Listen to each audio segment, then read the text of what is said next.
नमस्कार, मैं रवीश कुमार। संभालिए अपने दिल को, खोलिए अपनी आंखों को। भारत में एक कंपनी पर आरोप लगा है, बिजनेस हुआ नहीं, बिक्री हुई नहीं और 15 लाख करोड़ का हिसाब खाते में दिखा दिया। आप 15 लाख से कंफ्यूज ना हो जाएं, इसलिए रकम एक और बार सुन लें। मामला 15 लाख करोड़ से अधिक का है। ये वो 15 लाख नहीं जिसे प्रधानमंत्री नरेंद्र मोदी हर गरीब भारतीय के खाते में डाल देना चाहते थे, नहीं डाल पाए। जो काम उनसे नहीं हुआ, लगता है उस कंपनी से हुआ है जिसके बारे में सेबी ने आरंभिक रिपोर्ट दी है। 15 लाख करोड़ का हिसाब खाते में कैसे दिखाया गया? अगर इतने का बिजनेस हुआ तो दिखाओ, क्या बेचा, क्या खरीदा? सेबी ने राजेश एक्सपोर्ट से पूछा है। मनी लॉन्ड्रिंग का आरोप नहीं लगाया है, मगर इतनी बड़ी राशि कोई कंपनी कथित रूप से अपने बही खाते में कैसे गलत दिखा सकती है? 15 लाख करोड़ की रकम इतनी बड़ी है कि इसने भारत के सिस्टम को कॉमेडी में बदल दिया है। आपका दिल दहल ना जाए, इसलिए हम आपको इस वीडियो में हंसाते भी रहेंगे। 15 लाख करोड़ का बिजनेस दिखा रहे हैं। भारत की नाक एंड साख दुनिया भर में क्या बचेगी? ताइवान जैसे देश TSMC, दक्षिण कोरिया जैसे देश सैमसंग जैसी कंपनी बना रहे हैं जो चिप बनाकर दुनिया भर में एक्सपोर्ट कर रही हैं। भारत की एक कंपनी फ्रॉड कर एक्सपोर्ट को बढ़ा चढ़ाकर दिखा रही है, सेबी ने अपनी आरंभिक रिपोर्ट में बताया है। यह फ्रॉड उस भारत में हुआ जिसके प्रधानमंत्री 12 साल से देश को बहला रहे हैं कि भ्रष्टाचार खत्म हो गया है। 15 लाख करोड़, बल्कि उससे भी ज्यादा, 15,15,385 करोड़। 2014 में स्विट्जरलैंड से काला धन लाकर आपको 15 लाख देना था। 2026 में स्विट्जरलैंड की कंपनी का कारोबार 15 लाख करोड़ से अधिक का दिखा दिया गया। आपने और LIC जैसी संस्थाओं ने उसमें पैसा भी लगाया है। तो इस वीडियो को इत्मीनान से देखिए, आपका हाल क्यों आधा अधूरा है इसका भी पता चल जाएगा। तो भारत जैसा देश जितना निर्यात करता है उसके कुल मूल्य का 20% के बराबर की रकम बढ़ा चढ़ाकर दिखाई गई है, जबकि असल में इतने का कारोबार नहीं हुआ है। भारत का निर्यात कुल $778 बिलियन का बताया जाता है, भारतीय रुपए में 75 लाख करोड़ का। और राजेश एक्सपोर्ट कंपनी पर आरोप है कि इसने $158 बिलियन यानी 15,15,000 करोड़ का बिजनेस बढ़ा चढ़ाकर दिखाया। जो निर्यात हुआ नहीं उसके बारे में कंपनी ने अपने बही खाते में दिखाया है, मगर सेबी को या भारतीय नियामक संस्थाओं को अपनी ऑडिट रिपोर्ट नहीं दी है। तो सवाल पूछिए कि यह सब कैसे हुआ होगा? इस कंपनी के बही खाते के जरिए कहीं ऐसा तो नहीं कि किसी का काला धन वाइट किया गया होगा? अगर ऐसा हुआ है तो मामला मनी लॉन्ड्रिंग का बन जाएगा, ED का रोल शुरू हो जाएगा। सेबी ने अपनी आरंभिक रिपोर्ट में मनी लॉन्ड्रिंग के बारे में इशारा नहीं किया। तो यह रकम क्या है? क्या कोई काल्पनिक रकम है?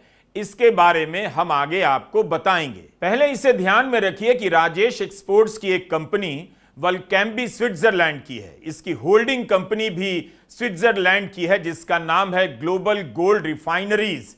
इस ग्लोबल गोल्ड रिफाइनरीज को राजेश एक्सपोर्ट्स ने खरीद लिया तो वल्कैम्बी का कंट्रोल राजेश एक्सपोर्ट के पास आ गया। आज तक ग्लोबल गोल्ड रिफाइनरीज का ऑडिट ही नहीं हुआ। सेबी का कहना है इस कंपनी का कोई ऑपरेशन नहीं, ना तो इसकी कोई फैक्ट्री है, ना कोई बिजनेस है। इसके बाद भी ग्लोबल गोल्ड रिफाइनरीज ने अपनी कमाई को वल्कैम्बी से कई गुना ज्यादा दिखाया और इसी के आधार पर राजेश एक्सपोर्ट्स ने अपना रेवेन्यू बढ़ा चढ़ाकर पेश किया है। सेबी के अनुसार दिखाया है कि उसके व्यापार का 99% हिस्सा ग्लोबल गोल्ड जैसी सहायक कंपनी से आता है, जिसके बारे में सेबी ने कहा है प्रथम दृष्टया इसके आंकड़े बढ़ा चढ़ाकर दिखाए गए लगते हैं। पिछले 5 वर्षों में भारत में राजेश एक्सपोर्ट्स का कारोबार 26,486 करोड़ का रहा है, लेकिन दुनिया भर में उसकी सहायक कंपनियों का कारोबार मिला दें तो उसका राजस्व 15 लाख करोड़ से ज्यादा का हो जाता है। एक ऐसी कंपनी के दम पर जिसके कारोबार का हिसाब किताब नहीं, क्या ऐसा मुमकिन है? जबकि वल्केंबी का ऑडिट होते हुए भी उसका हिसाब छिपाया गया क्योंकि झूठे दावे से मेल नहीं खा रहा था। 5 साल में वल्केंबी का अपना कारोबार मात्र 3,000 करोड़ रुपए का है। राजेश मेहता ने उन आंकड़ों को अपनी बैलेंस शीट में शामिल नहीं किया। 5 साल में 15 लाख करोड़ के झूठे आंकड़े दिखाए। ऊपर से वल्केंबी के ऑडिट के आंकड़ों को वेबसाइट पर नहीं डाला और निवेशकों को गुमराह किया। मतलब आप समझ गए, भारत की जो कंपनी है राजेश एक्सपोर्ट्स, वो 99% आंकड़े गलत बताती है सेबी के अनुसार। कौन करेगा भारत के साथ कारोबार? ये स्टैंडर्ड है भारत के एक्सपोर्ट का। रॉयटर्स ने यह खबर 3 जून को छाप दी। 4 जून के अखबारों में हर जगह नहीं, कहीं कहीं छपी है। शायद 5 जून को पहली हेडलाइन के रूप में मिल जाए कि राजेश एक्सपोर्ट्स ने 15 लाख करोड़ का बिजनेस दिखाया, जबकि इतना बिजनेस हुआ ही नहीं। सेबी ने संदेह जताया। सेबी ने अपनी आरंभिक जांच में यह सब बातें कही हैं।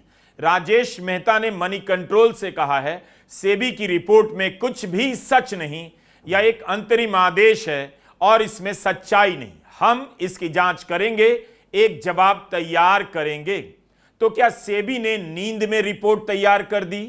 पहले जान लीजिए राजेश एक्सपोर्ट्स क्या चीज है, कितनी बड़ी कंपनी है, फिर राजेश मेहता के बारे में बताऊंगा। तब आप खुद को संभाल नहीं पाएंगे इमोशनली। 2 भाई हैं, राजेश जसवंत राय मेहता, प्रशांत जसवंत राय मेहता। 1984 में सोने के गहने में व्यापार करने की अनुमति मिलती है और 89 में बेंगलुरु में एक कंपनी रजिस्टर कराते हैं। कंपनी सोने को रिफाइन करने, एक्सपोर्ट करने के काम में लग जाती है। 1995 में यह कंपनी पब्लिक लिमिटेड बन जाती है। इसका साफ किया हुआ, तराशा हुआ सोना दुनिया और भारत में बिकता है। 2019 की एक रिपोर्ट में राजेश एक्सपोर्ट्स के बारे में पता चला यह कंपनी दुनिया की सबसे बड़ी सोने की रिफाइनरी को कंट्रोल करती है। 2015 में राजेश एक्सपोर्ट्स ने स्विट्जरलैंड की कंपनी वल्केंबी का टेकओवर किया, जिसके बने गोल्ड बार दुनिया भर में एक्सपोर्ट होते हैं और इसकी साख मानी जाती है। यह दुनिया में सोने की सबसे बड़ी रिफाइनरी है। राजेश एक्सपोर्ट्स एक मिड कैप कंपनी है जिसका 3210 करोड़ का मार्केट कैप है और इस कंपनी का गहने बेचने का खुद का एक ब्रांड भी है, शुभ ज्वेलर्स, जिसके कर्नाटका में 80 स्टोर बताए जाते हैं। 15 लाख करोड़ का हिसाब बढ़ा चढ़ाकर क्या कोई कंपनी दिखा सकती है? मगर सेबी ने अपनी आरंभिक रिपोर्ट में पाया है ऐसा। अब आते हैं इमोशनल पार्ट पर, जिसमें गरीबी है, फकीरी भी है, संघर्ष, संन्यास है। राजेश मेहता के पिता गहनों के कारोबार से जुड़े थे। 46-47 में राजकोट से बेंगलुरु आ गए। बेटा राजेश भी पिता के कारोबार से जुड़ गया, अपनी एक कंपनी बनाई, राजेश डायमंड कंपनी। राजेश के नाम पर कंपनी का नाम रखा गया क्योंकि एक ज्योतिष ने ऐसा कहा था। कॉलेज नहीं गए, सीधा आ गए सोने चांदी की लाइन में। 1200 रुपए का लोन लेकर चांदी का कारोबार शुरू किया। यह सब हमें पता चला है बिजनेस की पत्रिका फोर्ब्स की एक रिपोर्ट से। 2016 में अंशुल धमीजा ने गुदड़ी के इस लाल राजेश की कहानी आप बेखबर लोगों के लिए लिख दी थी। 1 दशक बाद यह कहानी आप तक चलकर आना चाहती है। 2015 में इसी राजेश ने $400 मिलियन कैश देकर स्विट्जरलैंड की कंपनी खरीद ली। आज के एक्सचेंज रेट के हिसाब से 3800 करोड़ कैश में डील हुई। ईश्वर से मेरी प्रार्थना है कि नोटबंदी में राजेश के पास कोई कैश नहीं बचा होगा। क्या पता अगर कैश में यह कंपनी राजेश नहीं खरीदते तो नोटबंदी में अपना कैश गंगा में बहाना पड़ जाता।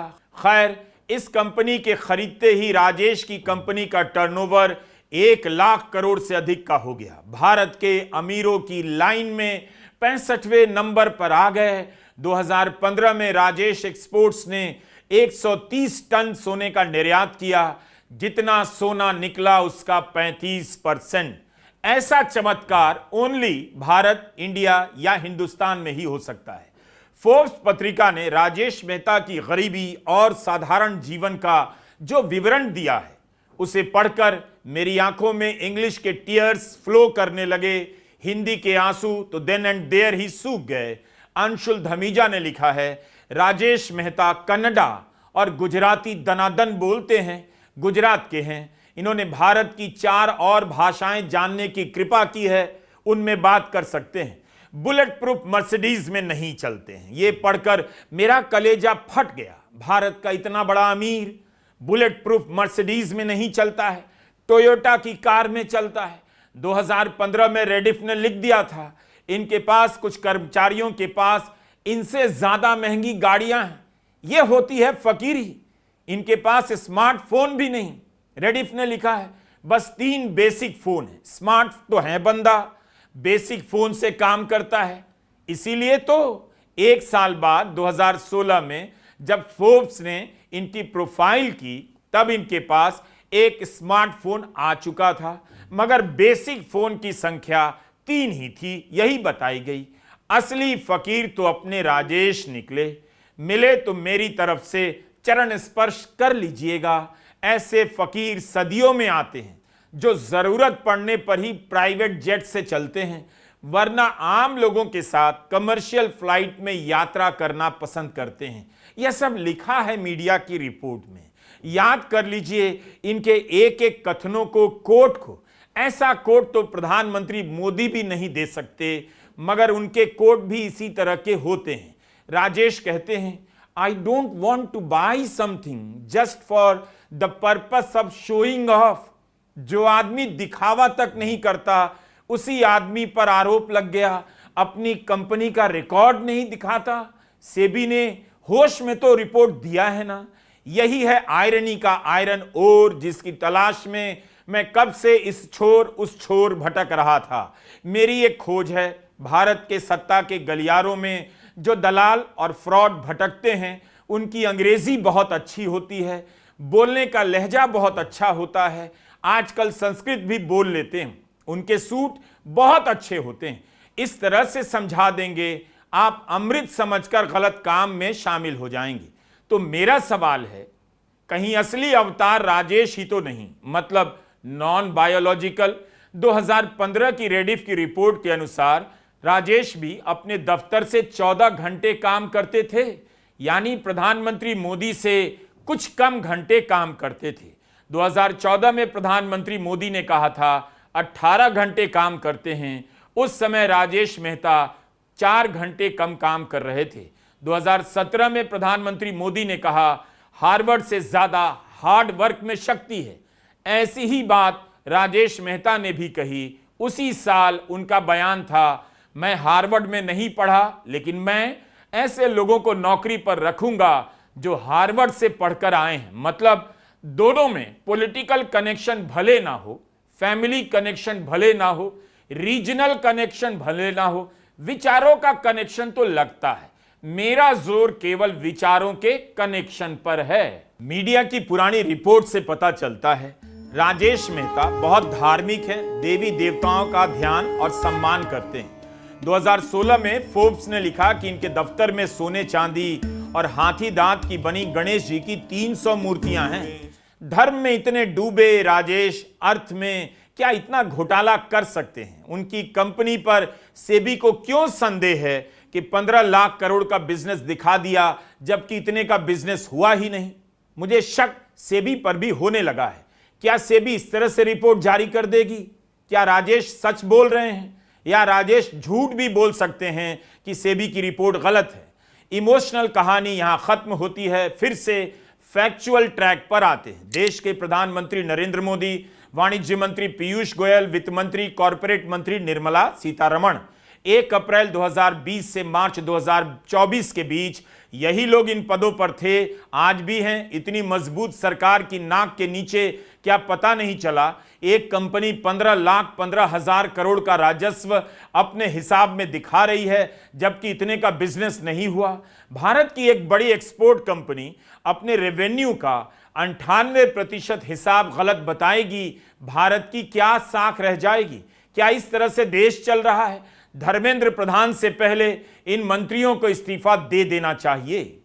आर्थिक सुनामी आ रही है, भयंकर आर्थिक सुनामी अब आ रही है। उसका कारण है कि हिंदुस्तान का जो प्रोटेक्शन का सिस्टम था, जो इंटरनेशनल इकोनॉमी से एक प्रकार से शॉक अब्जॉर्बर था, उसको बीजेपी ने हटा दिया है। तो एक तरफ से भयंकर आर्थिक सुनामी आ रही है, प्राइसेस बढ़ रही हैं, और ये अभी शुरुआत देखी आपने। ऐसी इकोनॉमिक क्राइसिस आएगी हिंदुस्तान में जो आपने अपने लाइफ में नहीं देखी होगी। ये हो रहा है, इसको अब कोई रोक नहीं सकता है। दूसरी तरफ क्या हो रहा है, हिंदुस्तान के अंदर, सिस्टम के अंदर इंस्टीट्यूशनल रिवोल्ट हो रहा है। तो आप सोचती हैं कि इलेक्शन कमीशन फुली कंट्रोल्ड है, वो 3 साल पहले फुली कंट्रोल्ड है।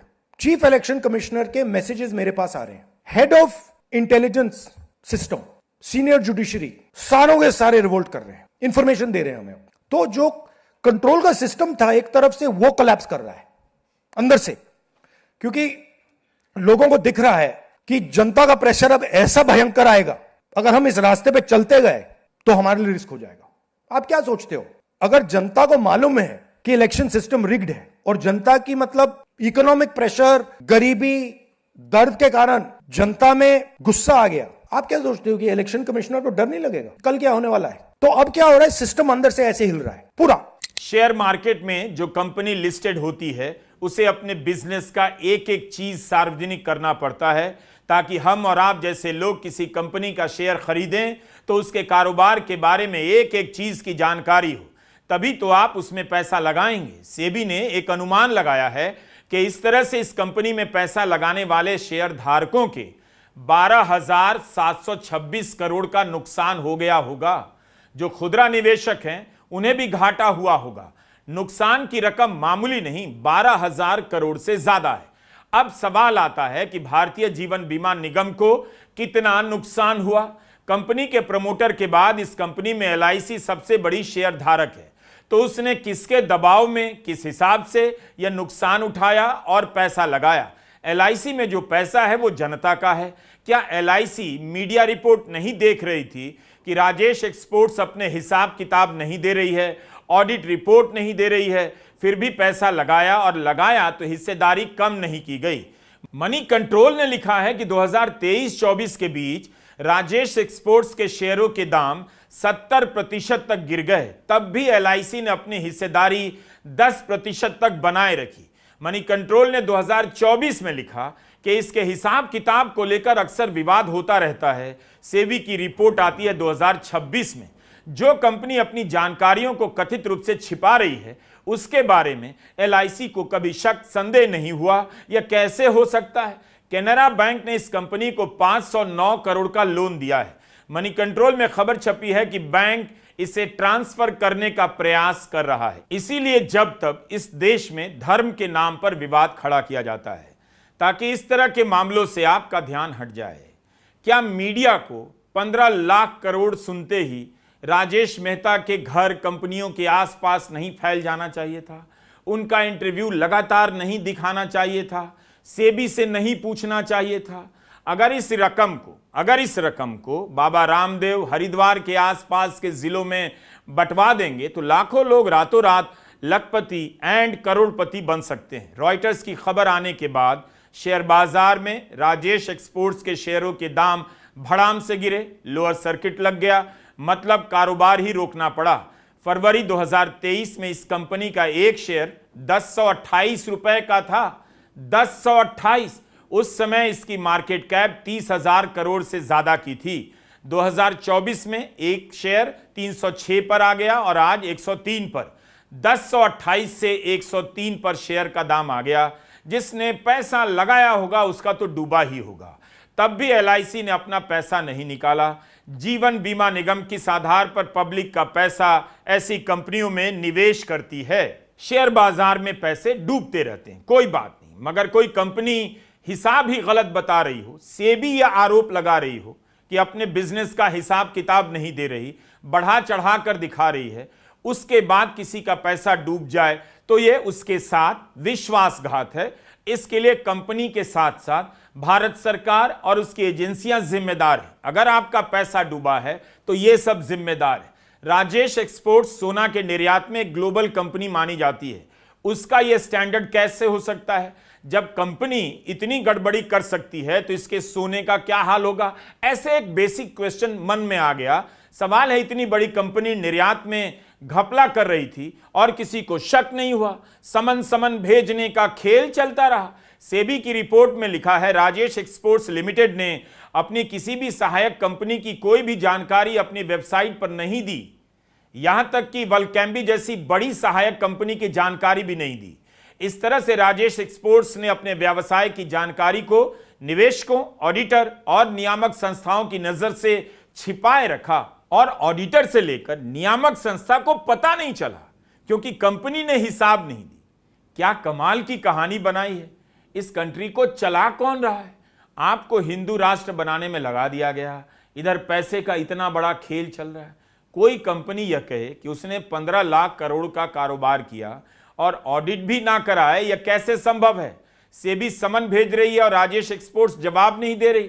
फकीर आदमी ही इतना साहसिक हो सकता है। 15 लाख करोड़ का हिसाब बढ़ा चढ़ाकर दिखाते हैं। एक तरह से क्या यह घोटाला नहीं? राजेश एक्सपोर्ट्स के राजेश मेहता ने कहा, सेबी ने जो कहा है वो झूठ है और जल्दी जवाब देंगे। दीजिए। फिर सेबी ने इतने दिनों से जवाब मांगा, तब आपने क्यों नहीं दिया? लेकिन राजेश मेहता के विचारों को जब भी देखता हूं दिल धड़कने लग जाता है। जितना सोना धरती से नहीं निकला, उससे ज्यादा सोना इंसान के विचारों से निकला। राजेश की तस्वीर के साथ यह संदेश मिला। यह विचार है राजेश की। मोना डार्लिंग, तुम सोना छोड़ो, राजेश को सुनो, राजेश के जैसा बनो, उनके विचारों को समझो, ट्राई टू अंडरस्टैंड। वो कहते हैं, कामयाबी के लिए कोई लिफ्ट नहीं होती है, आपको सीढ़ी ही चढ़नी पड़ती है। किसी और ने तो ये बात नहीं कही। बेस्ट होना है, पहले वर्स्ट हैंडल करना सीखो। अगर लोग आपके लक्ष्य पर हंस नहीं रहे तो आपके लक्ष्य बहुत छोटे हैं। अगर आपने हमारी रिपोर्ट सुनते हुए हंसा है तो इसका मतलब आपके लक्ष्य बहुत छोटे हैं। तो सीरियस हो जाते हैं। भारत एक ठग प्रधान देश है, मगर ठगी में यहां जो आध्यात्मिकता है वही भारत को विश्वगुरु बनाती है। बस ये पता चल जाए राजेश जी कौन सी टॉनिक पीते हैं। आखिर किसके दम पर राजेश एक्सपोर्ट्स ने सेबी के सवालों के जवाब नहीं दिए? किसके दम पर? सेबी ने अपनी रिपोर्ट में लिखा है, बार बार समन दिया तब भी इसकी जानकारी नहीं दी गई कि राजेश एक्सपोर्ट्स का वेंडर कौन है, किसे सोना बेचा गया, ग्राहक कौन है। बार बार पूछा, आपके ऑपरेशन, बिक्री का डिटेल, उधार किसके पास है, आपने किसी को उधार दिया तो सब बताइए। एक उदाहरण सेबी ने दिया है। राजेश एक्सपोर्ट्स ने एफ्लुएंस नाम की एक कंपनी से 11,500 करोड़ की खरीद की और 11,500 करोड़ की बिक्री दिखाई, मगर बैंक में इस पैसे का लेन देन ही नहीं हुआ। एफ्लुएंस ने खुद सेबी के सामने बयान दे दिया कि राजेश एक्सपोर्ट्स के साथ कोई व्यापार नहीं हुआ है। राजेश एक्सपोर्ट्स कभी उनकी क्लाइंट नहीं रही। दो ही मतलब हो सकते हैं, कंपनी खाली टाइम में झूठ बोलने की प्रैक्टिस कर रही थी या किसी का 11,000 करोड़ अपने बिजनेस में एडजस्ट कर रही थी वाइट करने के लिए। कथित रूप से राजेश एक्सपोर्ट्स ने बहाना बनाया कि स्विट्जरलैंड के कानून अलग हैं, कंपनी को कई बातों को नहीं बताना पड़ता है, हम दूसरे देश की कंपनियों का डेटा भारत में नहीं दे सकते। मतलब साफ है, खेल में स्विट्जरलैंड और उसका कानून ऐसे नहीं आया होगा। सेबी की रिपोर्ट में लिखा है कि राजेश एक्सपोर्ट्स लिमिटेड सिंगापुर ने 2023-25 के बीच की वित्तीय रिपोर्ट नहीं दी। वल्कैंबी की धारक कंपनी ग्लोबल गोल्ड रिफाइनरीज की 4 साल की वित्तीय रिपोर्ट नहीं है। वल्कैंबी की 2020 से लेकर 23 तक की वित्तीय रिपोर्ट नहीं है और इनके अलावा अन्य सहायक कंपनियों की वित्तीय जानकारी भी सेबी को नहीं दी गई है। 1.5 साल से अधिक समय लग गया जांच में। 2020 से 24 के बीच इस खेल को सेबी ने खुद से क्यों नहीं पकड़ा? इस सरकार के दौर में जब किसी कंपनी पर छापा पड़ता है, किसी की फाइल खुलती है, तो उसका एक मतलब होता है, आप जानते हैं। जैसे विपक्ष के नेता को डराकर बीजेपी में लाया जाता है या उसे वहीं खत्म कर दिया जाता है। तो राजेश एक्सपोर्ट्स का मामला अभी क्यों सामने आया, यह सवाल तो बना ही रहेगा। अब आते हैं, यह खेल पकड़ा कैसे गया। इस खेल पर नजर पड़ गई एक शेयर धारक की। उसी ने 11 मार्च 2024 को सेबी को एक ईमेल भेजा। कहा, कंपनी के खातों में लगता है वित्तीय जानकारी सही से नहीं दी जा रही, झूठ बोल रही है। इस शेयरधारक ने सेबी का ध्यान बहुत बड़ी रकम की तरफ दिलाया। बताया कि 2 साल से अधिक समय से बड़ी बड़ी रकम की व्यापारिक प्राप्तियां दिख रही हैं। कैसे हो सकता है कि इस कंपनी ने इस रकम का कारोबार किया, वो रकम इस कंपनी को मिली नहीं। ट्रेड रिसीवेबल का मतलब है वह राशि जो किसी व्यवसाय को बाजार से मिलना बाकी है। इसी शेयरधारक की शिकायत के बाद 23 अक्टूबर 2024 को सेबी ने जांच के आदेश दिए, देखने के लिए कि राजेश एक्सपोर्ट्स ने सिक्योरिटीज कॉन्ट्रैक्ट्स रेगुलेशन एक्ट 1956 और अन्य कानूनों के किसी प्रावधान का उल्लंघन तो नहीं किया है। 15 लाख करोड़ की हेराफेरी का आरोप सामान्य नहीं। इस कहानी की तह तक कौन पहुंचेगा, पर्दे के पीछे कौन है, कहीं वही तो नहीं मिल जाएगा। ईडी जाएगी इनके पीछे। तमिलनाडु की एक कंपनी है कोस्टल एनर्जन लिमिटेड, इस पर ईडी छापा मारती है। उस कंपनी का मालिक 31 महीने जेल में रहता है। उसके बाद ईडी आकर कहती है कोर्ट में कोई सबूत नहीं।